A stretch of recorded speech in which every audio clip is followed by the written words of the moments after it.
Hope you're enjoying your morning. I want to genuinely share my observations from the entire weekend. I've been here since Friday. Yesterday was an absolutely phenomenal day, and it was crested, obviously, by the biggest man on the planet being on stage, and I had a tremendous amount of fun. I hope you all did too, following that along. But I do want to start this presentation reminding everyone, and most of you are new to Keyspire, that they are celebrating their 40th Investor Summit. And that is a massive accomplishment, and I want to give a huge round of applause to Mike and Scott for coming this far into having a 40th Summit, to really throwing a world-class event at the biggest venue in the city. So having the presence of a global superstar, them being rock stars themselves and creating such a massive community is a huge feat. And we are very grateful as founders of the REC, both myself and my business partner Jazz, who's at the back of the room today supporting us. We're very grateful to be here. We're very grateful to be of service to all of you. So thank you. We get asked a question every single day. Well, two questions. One is, how's the market? The other one is, where do I invest? We gave a name to the title of this presentation called Finding the Right Location. But you're not going to learn about what that location is today. What you will learn is the fundamental principles of due diligence for a specific asset class that we represent, probably the lion's share of the GTA's sales in the new development and new construction market. So we're going to teach you how not to fear, but be empowered and have the tools available to you to analyze any given investment opportunity in the pre-construction and new construction space. For this today, as a matter of fact, Keyspire asked us, because there are so many new members and so many new people, to introduce a little bit about our team and who we are, why we are on stage, why you should listen and or take some of the things and take them further into your research. That's my handsome partner there with a pink shirt, Jazz Takar. He's Italian too. reccanada.com/Keyspire, that's a permanent link on our website. You can look at it now, you can look at it tomorrow, in a year from now, and you will always see the latest, greatest, and trendiest of opportunities, of education, of everything that we're working on with this fabulous group. A little bit about our team. The beautiful girl to my left, to your right, is Christiane. She works alongside our Director of Concierge Services, Mr. Tyler Wahlberg. Tyler's been with us for a decade, and he speaks to you every single day. He's our first wall of defense. When you need a plumber, you call Tyler. When you need a vetted inspector, you call Tyler. If you want to understand what's happening on the market, you call Tyler and get yourself to our next brunch with REC. He is who you speak to connect to our web of services. The beautiful lady in the middle, Laura Stewart, which graces with her presence today. Thank you for joining us today, Laura. I appreciate you. She's our VP of Sales. She handles paperwork. She holds your hand through anything that you may be going through during a sale. Is that important? You tell us. Do you want to be left alone to navigate something you haven't done before? Or something that she does 400 times a year versus your once or twice a year? There's a tremendous amount of value in building a power team. And Laura Stewart heads that component of the exercise, of your investment journey. Luke Lising is on stage with me today. And Luke is a rising star for us. He's been with us for nearly 6 years. He joined us when he was 11, and he's turning 7. I'm just kidding. Luke is a superstar, a hardworking. He's a loyal broker who does not waver from everything we've taught him, which is why we can trust him, which is why he's with us on this stage today in one of the most powerful rooms of investors in Canada. That's all I have to say about that. Last but not least, Mr. Bobby Pume. He's our VP of Operations. A lot of Keyspire people know him because he used to be with Keyspire. When we stole him from Keyspire, he joined us and he runs our operations. He is the force behind most of what we do in a systems technology sense, and he's crucial to your path of automations and being able to do 20, 30, 50 deals in a sitting where we all benefit from our bulk and from our power together. This is how we make these things happen. Becoming an insider. This is where we stay connected. I invite all of you to take a moment now to scan the code if you haven't already when you saw us. Every single month, the third Saturday of every single month, we get together, whether in Mississauga or in North York, and we have an investor meetup. You guys all get to have breakfast together, and it's on Jazz's bill, not mine. We get to have breakfast together, but we get to learn together. We ask our audience, so once you're an insider, you're going to be getting emails asking you what's important to you. What do you want to learn 60 days from now? What expert do we bring in to help you get better, get faster, get stronger? So this is a matter of our community. This is where we build community, and this is how we maintain contact and, of course, be at the pulse of what you guys actually need. Become an insider, and you'll see all the things that we do. Okay, now we got to get to it. How is the current real estate market? Luke, how's the current real estate market? Well, nowadays, it's actually almost impossible to wake up, to check your phone, and to not see anything on the news that paints real estate in a negative light. So at this point, everyone already understands that the market is down. That's been the narrative for the last 2 years.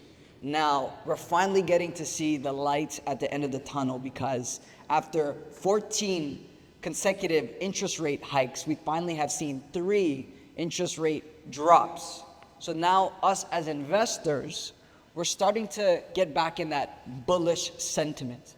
A lot of people are feeling a lot more optimistic about the market. Now, that's today. But us as investors, CMOs, we don't look at real estate and make decisions based off today's numbers. We make decisions based off a long-term trajectory. So with that being said, what do we foresee real estate looking like in the next, say, 3 to 5 years, 10 years? Now, from the realm of new construction, because our city, the Greater Toronto area, is built off the back of new construction developments, right? So from the perspective of new developments entering the market, what does that look like, and how does that influence and impact your portfolios? I'll tell you guys all a quick story. If you guys visited our booth, you're going to see a couple of my colleagues back there. One of the colleagues working alongside with us, Jesse, he was telling me a story back in 2021. Everyone here remembers the 2021 real estate market, right? Everything was flying off the shelf. Homes were selling $400,000 or $500,000 over asking price. He was telling me the story about his parents. And in 2020, they bought a new construction home in Georgetown for about $1 million. In 2021, a year later, their next door neighbor with the exact same house sold their house for $2.1 million. Now, over the span of a year, their next door neighbor made $1.1 million on that sale. That's environment that we lived through, because all of us here remember how crazy that market was. That wasn't a sustainable year. To put it into perspective for you guys from a new construction standpoint, that year, there were 19,000 new units that entered the market that year. 19,000 new housing supply units entered the market that year, in that crazy year. Now, why do I mention that? Going back to my point, we like to look at real estate from a longer term point of view. Now, because there has been less sales activity, sales volume over the last 2 years because of interest rates increasing, that means there was less developers that were actually able to start developing real estate. And then what does that mean? If there's less developments coming into the market, that means less units will be coming into the market. In fact, here are the numbers. In 2027, we're going to have about 3,000 new units enter the market. In 2028, we're going to have 2,000 new units enter the market. And in 2029, again, we will have 2,000 new units into the market. To tie this all up, in 2021, the hottest year all of us has ever seen, there were 19,000 units that into the market, and it was still a hot year. How much more hot will it get in 2028, 2029, 2030, where the supply and demand factors will just get smaller and smaller? Simos, anything you want to add to that? Yeah, I think you just missed one component to it, and that is the glut of condos that you read about in the newspapers today. So that 2021 and 2022 period where the market was on fire, right before the interest rate hike escalation happened, that was record sales for condos. They sold 20, 25, 28,000 condos per year during that time, which is the highest record ever for the GTA. Typically, we deliver 15 to 20,000 units per year. So right now, even today, Jazz and I closed on 3 condos in the last 2 months. It's not nice. It's 7, 8, 9% qualification. It's not nice. But we don't bat an eye, A, because we have the luxury of being able to carry them, and B, we know where the market is going, which is exactly what Luke mentioned. The last 2 years, there hasn't been a single launch. The last 2 years, the REC has only promoted 3 products, all that were exclusively incented with guaranteed components that make them work. We couldn't touch new construction because the math doesn't pencil. Right now, we're seeing the return of that market, and we're seeing it in a big way. And we're seeing it in a way where he mentioned because of developers not being able to launch anything over the last 2 years, they're going to create inevitably a vacuum. We're going to go from delivering 25,000 doors in 2025 and 2026 to 3,000. And that's going to create the same old cycle, which is not nice for buyers, which is not nice for your clients, which are tenants, because there's going to be a battle for getting those positions. So when we are talking about new construction, high-rise specifically, we always have a 3 to 4 year timeline. And the current real estate market, to wrap this slide, there has been 3 consecutive drops. Market sentiment is back. Buyers are active. How do we know? We have 1,500 agents at our office. All I have to do is call the front desk and ask about activity of showings. And I know exactly what the market is feeling. We have over 7,000 listings at our office. We can tell a week up, a week down in 2 seconds flat. An announcement happens, the phones start ringing. Buyers right now are starting to feel the pressure that the window of opportunity is closing. They've been waiting and waiting because they know interest rates are coming down. Who wants to pay more? But you wait too long, you're going to pay way more for the house. And that's the quagmire that the market's at. I'm happy to answer further questions on the market. It is a complex one, but the market sentiment is positive right now with a trajectory of optimism all the way to next summer.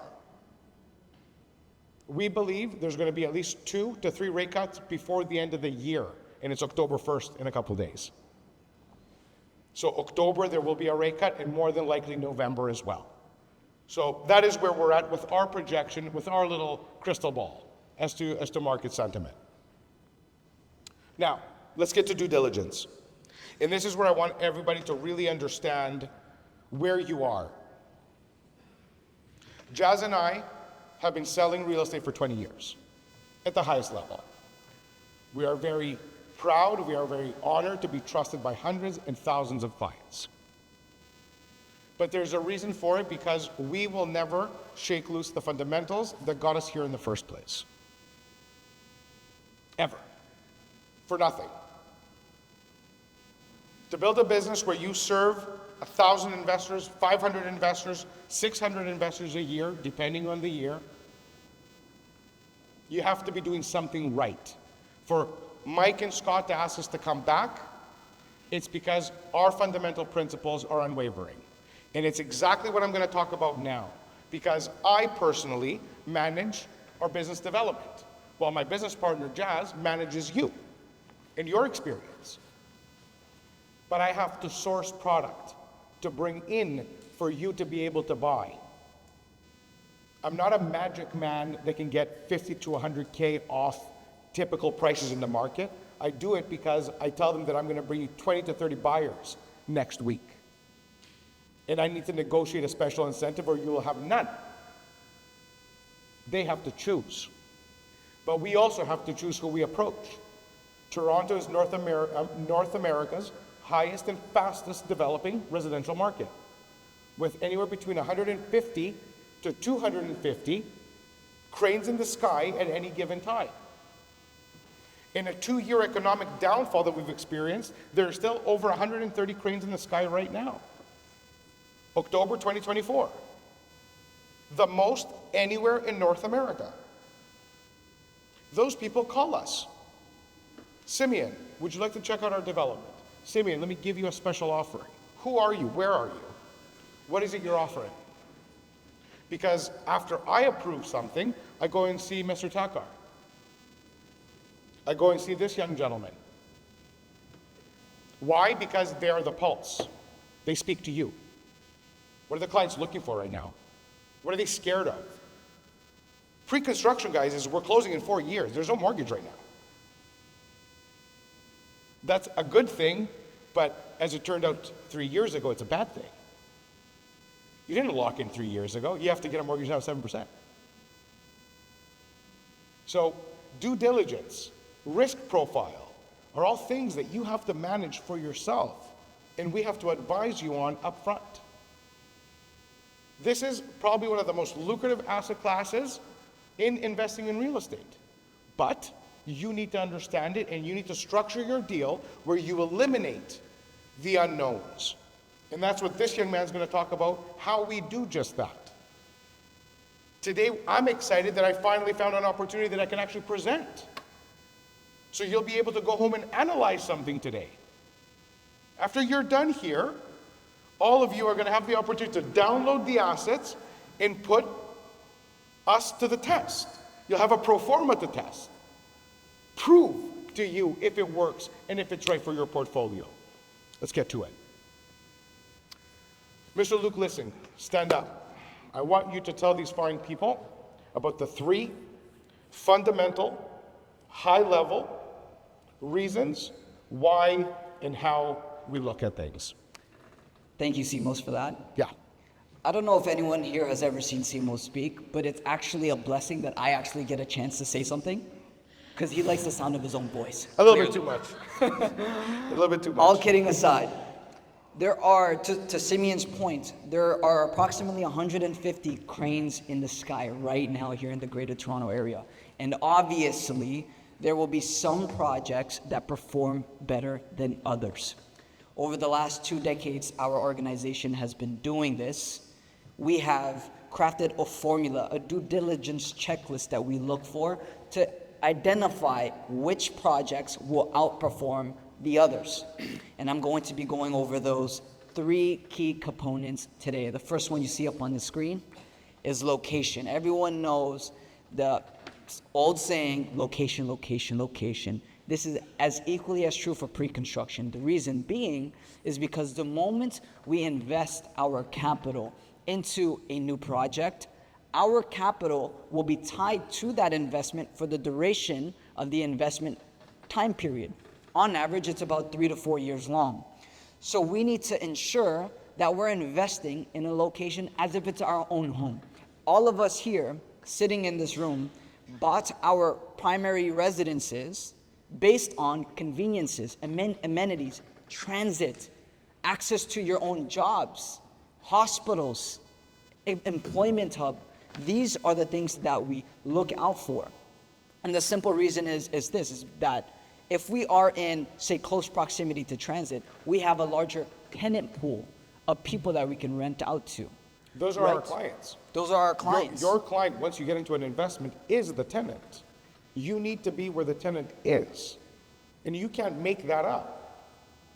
You have to follow those trends. Location is key. Absolutely, and you said it perfectly, Simeon, because us as real estate investors, we're business owners, right? So if we think with the mindset of a business owner, we have to now think of who's my customer, who's my client, and that's the tenant. So we look at it from the tenant's point of view. How can I make this home as easy as possible for someone to acquire, to move into, to sell in the future? To exit, for sure. To exit, Location is that key component. But the second key component is probably just as important as location, because you can have the best location in the world, but it doesn't matter if the building never gets completed. And that takes you into builders. That takes me into the conversation of builder reputation. Now, going back to your point, Simos, about all of those opportunities that come to our desk. We get about 90 projects that come to our desk every single year. You turn down 95% of them. You might entertain 12, and then we end up talking about 5. Right? And a big component of that is because of the builder's track record. If a builder has a track record of canceling projects, if they don't have any track record at all, and it's their very first project, I, as an investor, I don't want to be used as the guinea pig. I don't want to be their test dummy. I want to work with a reputable developer that has not only completed projects, but completed many of them in the market that they are building in. The builder that Simeon will be talking about later today is a $1 billion real estate development company with a massive track record of projects. And a friend completed. of the REC. And a friend of the REC. And I want to take that quick piece, because builder reputation is anybody's reputation. Let me give you a piece of advice. You're not being mean by turning down somebody who's just starting out. It's not mean. It's your money. You can believe in someone, you can support someone, you can believe in a builder, you can support the builder. Speak nicely of them. But your money should be going to proven track records. That is my advice to you. Do as you see fit. But this component, this second piece that he's talking about, we have seen thousands of people invest in the wrong project. Not that they lost their money, but they waited 5 years just to get their money back. I'm sorry, that is losing money. You don't want that. When partnering with someone, did you guys see Graybrook speak? How many projects do you think we've done with Graybrook? All of them. Every piece of real estate they've ever developed, we've participated in. Why? Because we believe in them. Because they're freaking awesome. They do what they say. And that's all we're looking for, is build what you told me you'll build, on time. The rest we're going to talk about. Take us to project incentives and what that typically looks like in high-rise development. Yes, absolutely, because the last and most certainly not least important factor when it comes to picking a project are the incentives that we must have in place, because a lot of people have the wrong idea of pre-construction. They believe it's a speculative investment. However, that is true if you don't have the right incentives in place. So we make sure that we have certain incentives in place to remove the speculative aspect from the investment, which will help us ultimately sleep better at night. The first important thing that we need as an incentive in writing from the developer is what's called the right to assign. Because we're acquiring real estate effectively at today's prices, but not having to close on it for 3-4 years down the road, I don't know what's going to happen in 3-4 years. Life happens. Life happens, right? I might want to move locations. I mean, Jazz just came back from Dubai, and he just told me that he doesn't even want to be here in Toronto anymore. He said he'd rather stay over there. We'll get the questions in a second. So the right to assign gives me the ability as the investor to do what's called an assignment, to flip the paper, which is to essentially sell the agreement of purchase and sale prior to even closing on it. It's a flexible exit. It allows you, I mean, whether it's death, divorce, any of the negative components of life that force people to make moves. If it's something positive, where you took a job in Paris, I don't know. If this becomes something, you have the option to ask the builder to exit the assignment. Sell it to someone else, return it for your money back, sell it for less, sell it for more. There was markets where you could sell assignments for $100,000 over what you bought it for. The market right now, you couldn't pick up an assignment for, it's not worth its paperweight, because the market's down. But for you as an investor, it's a way out, it's an exit. And that is something that you must have as an investor. You need to know your exits, how they're done, what they're governed by, and everything in our world is governed in black and white, contractual. This is how, what Luke is talking about, because he's going to talk about the rest of the incentives. And these are not negotiable for us. This is the only reason we can sell to 20 people and carry the weight and responsibility of that instruction. Because we take away all spec by having it in writing contractually. Go ahead, Mike. You know, one thing you mentioned there about how you can even potentially make money. A lot of investors use this assignment clause in itself as an investment strategy. I think the last assignment that I closed was one in Kitchener. It was one that I personally transacted, and the person that I was representing, after all expenses, legal fees, everything CMOS, they walked away with about 210 grand. I personally, I mean, it happens, and it's good for them and good for you. I personally don't look at the assignment as the investment strategy. I want, for due diligence purposes, if we can make money on them because of the market and the timing, fantastic. But the principles of the investment itself should be founded in its cash flow, in its location, in its growth trajectory. But do people make money in assignments? The answer is they make millions in assignments, but not always, and that is not a way to invest in pre-construction for that specific reason. Absolutely. If you're so fortunate that the market does that, great. But that is an exit, it's a flexible exit. Absolutely. So it's simply a safety net. Second incentive that we need in place is what's called the right to lease during occupancy, because we're all investors here. In pre-construction, closing is a little bit different in comparison to resale, what you guys probably normally buy, your duplexes, triplexes, and whatnot. What occupancy is, it's a short time frame, it's a short window from when the building is about 90% complete up until final registration, which is when the building is completely complete, and that is when, you know, you get your mortgage, the builder registers title into your name. Occupancy is typically anywhere from 3 to 6 months long. And because the building technically isn't complete yet, the builder cannot register the title into your name. So at that point, instead of leaving these units vacant, they start to move people into the building. On a 14-story building, they start from the ground level first, and they work their way up to the top. Now, during this occupancy period, you're going to be paying an occupancy fee. And as investors, we hate fees. We want to make sure that we have cash flow coming in. We want to make sure we have income coming in. So the right to lease during occupancy is crucial, so we are not out of pocket. And the reason we need the right to lease is because we don't own it yet. It is that time period that Luke was explaining before ownership and registration, where it's substantially complete and homeowners need access to their homes. They may have sold, they may have done whatever. That's why it exists. It's to protect homeowners and users. Investors, unless you have the right to lease during that occupancy, you are on a canoe with no paddle. You are paying for an undisclosed amount of time, a fee that you can't use you're not living in it. And unless you've pre-negotiated that right, and unless you had somebody to advise you how important that was, you're gonna find yourself at the end with a 6-month, $2,000-3,000 a month fee with no income during the time. So it is important, it's a non-starter. If they don't give that to us, we cannot touch the project. Move on. Last one is the capping of development charges. Development charges are a very specific closing cost that comes up at closing specifically for pre-construction. What development charges are, it's essentially a fee, like a tax that the city will impose upon the builder so they can develop things to accommodate for the site itself, i.e. surrounding sidewalks, right?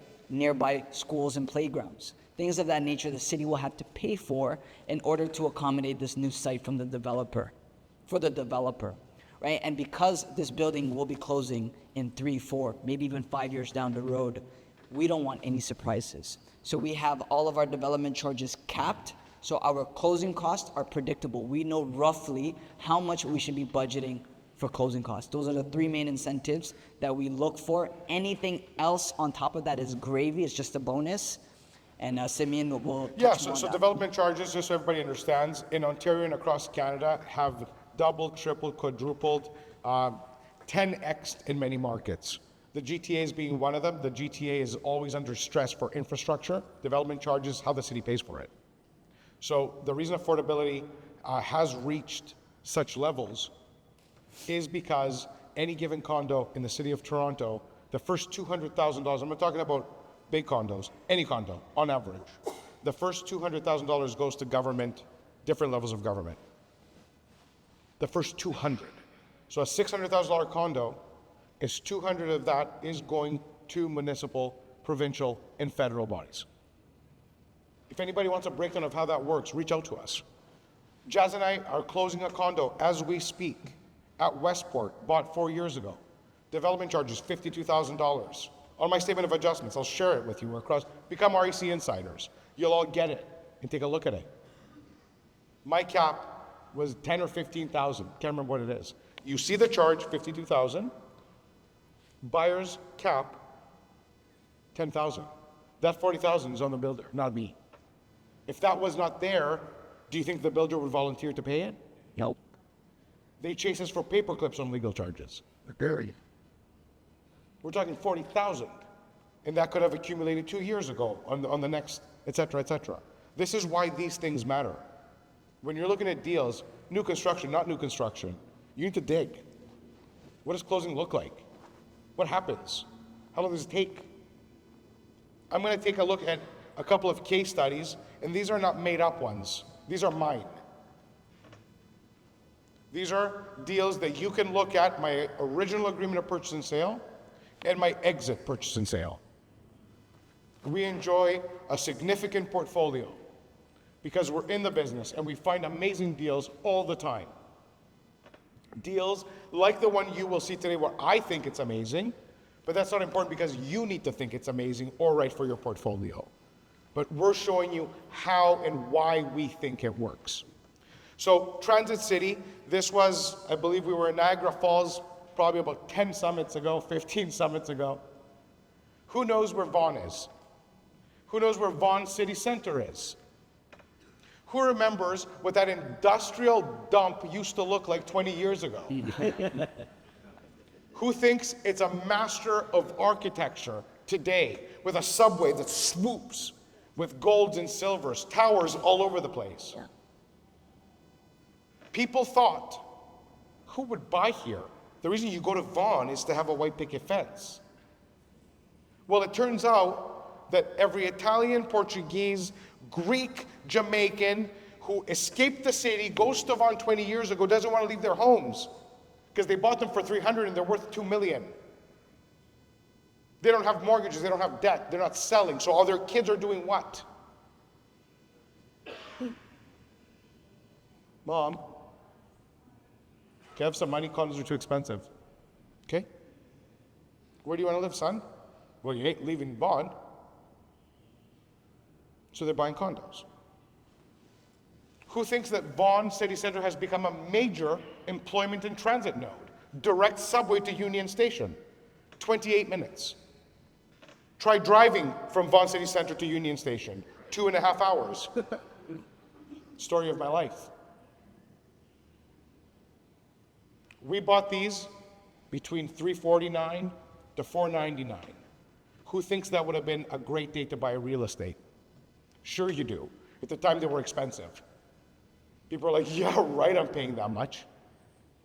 How much are they worth now? After 14 consecutive interest rate hikes, where the market was impacted by 5, 10% in some markets, how much are they worth today? You think that you can buy a condo for $350? Yep. How long has it been? 6 years? We, those people, along ourselves, invested in the future of Vaughan with a builder like Centercourt that had partnered with, who was it? Not Smart Centers, the Quadrille. Quadrille builds Canada. They build highways. We don't go into the unknown. As long as you believe that Vaughan City Center is a real plan, and there's only about 150 towers coming to that over the next 20 years. Who thinks it's going to grow more? Pay attention. Pay attention. Because we made $200,000 on that unit. River City, even older. This is 2014, 2015. We bought that for $299. Guys, would you buy condos downtown right now for $299? Sure you would. You can get parking for that price. Sure, like actually, we have seen parking at $249 already, and that was at, can't remember which building. Just Freed Tower. Yeah. Over $200,000 for Q towers. So all these case studies are meant to do is not to say, wow, this is how I'm going to win. This is the story of real estate, but 3 years in advance.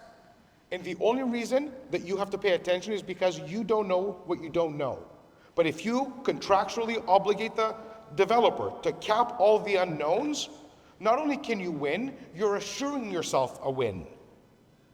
We enjoy a 1,000 batting average on closings for all our investors. We still, knock on wood, have not had a single person not appraise, not be able to get their mortgage. By hook or by crook, even if their life changed, we help them, we drag them, we figure it out, we get them into their investment, and we exit them safely.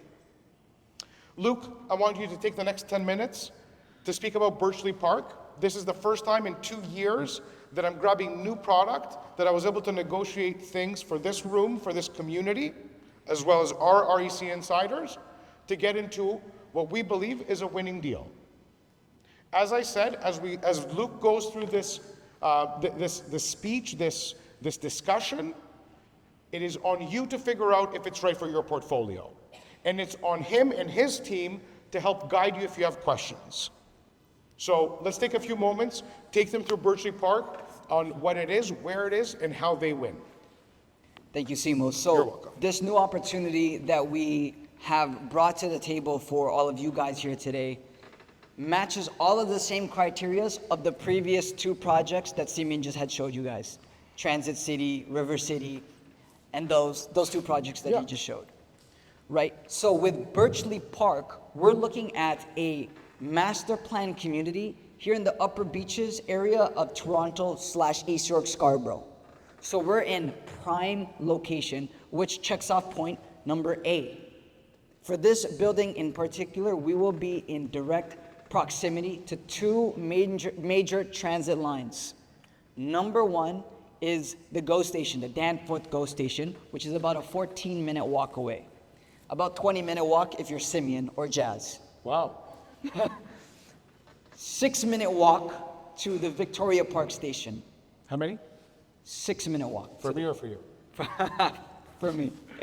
It's right by VP Station. It's at this project is at the exact border of East York and Scarborough and Upper Beaches. So if you guys think of that corridor, it's dead on at VP Station. It's amazing.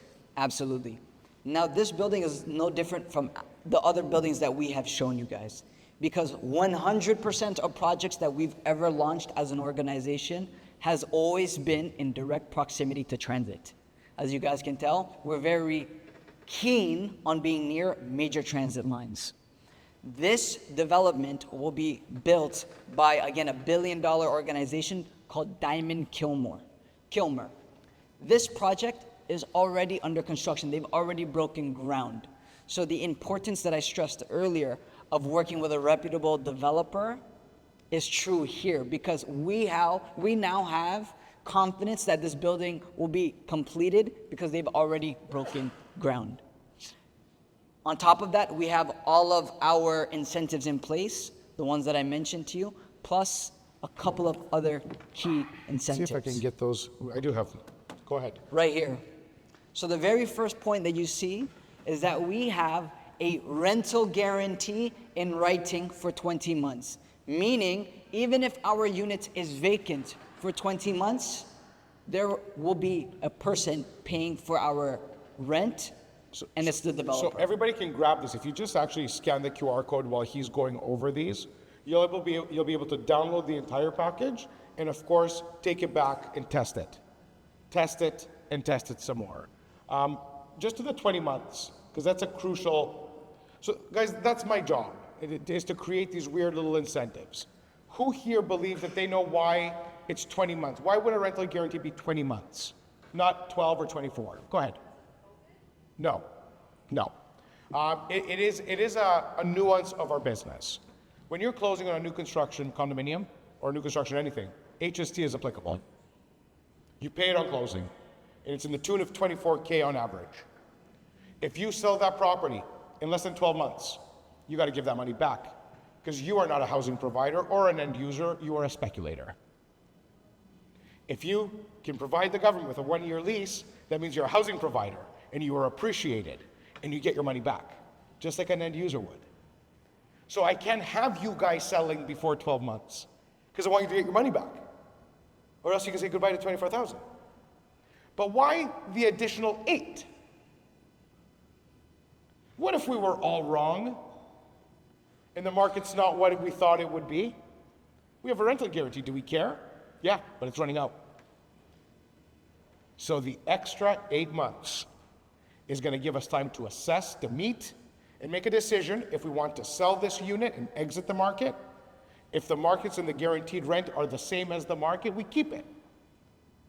But this is the type of stability that we can create up front, not after the fact. Go on. Yeah, so at that $6 per square foot mark, even on a 500 square foot, one bedroom, the builder is guaranteeing in writing $3,000 a month in rent. We've stress tested it. There's a pro forma in this QR code, so scan it. Take a look at the pro forma. You can access a Toronto condo, a Toronto proper condo that's actually cash flowing. That's right. How many times have we said that in the last few years, Simos? Not many. Many times. So the appreciation factor is there. The cash flow factor is there.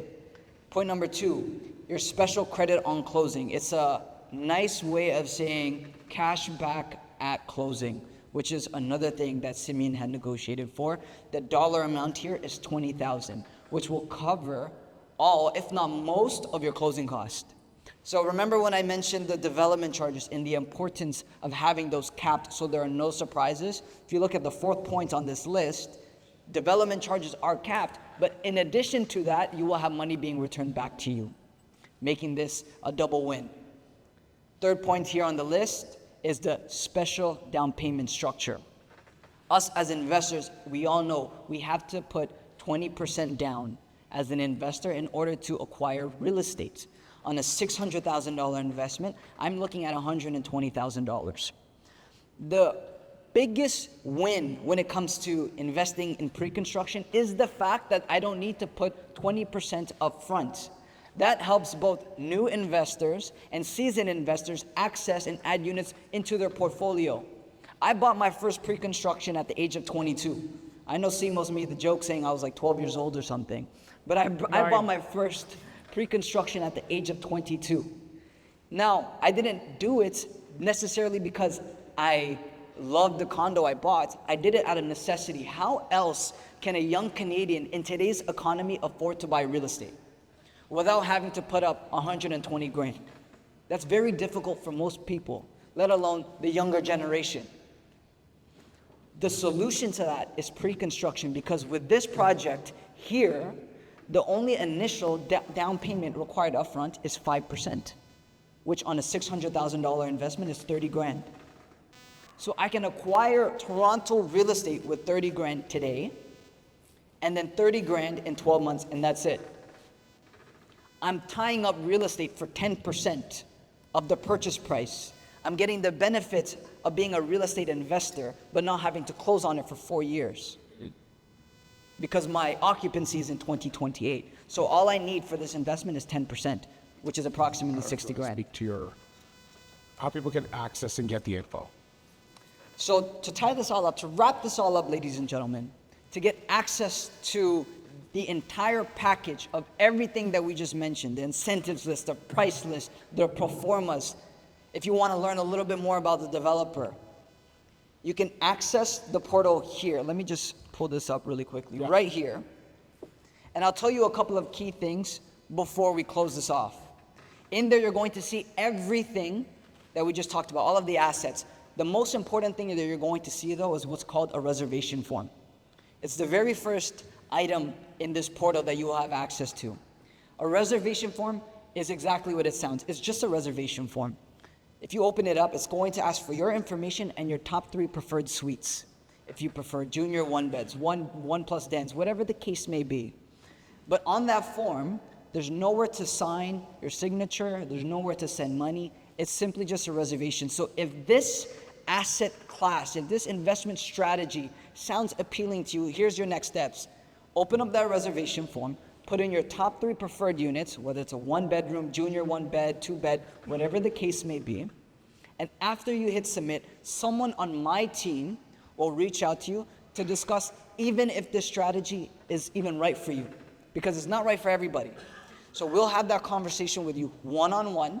So we'll get to know what you're looking to accomplish as an investor, and if and only if this investment is right for you. And that's exactly what I was talking about. You're going to leave here today with the ability to test this strategy. You can't do it without taking the steps. You cannot understand it without putting in the work. A reservation sheet does not cost you money. You don't submit money, not credit cards, not IDs, nothing. You get in, your name, pick what you would like to see, and then you're going to test it with a team to see if it's right for you. What is the return? What is the outlay of cash? All the things.